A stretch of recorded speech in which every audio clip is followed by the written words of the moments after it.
Ассалаумағалейкум достар.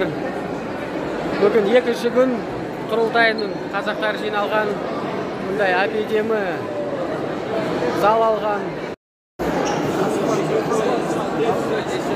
500-600 адам, онан да көп шығар. Достар, солай вот. Бүкіл Европада жиналған қазақтар.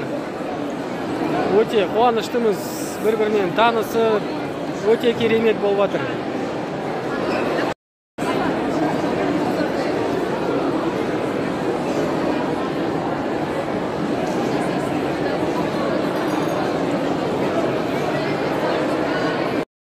Сол бүгін тағда Туран ансамблі келеді, Қайрат Нұртас әнші келеді, тағы бір 5-4 әншілер келеді Қазақстаннан. Сол кешке қарай тағы да көрсетемін.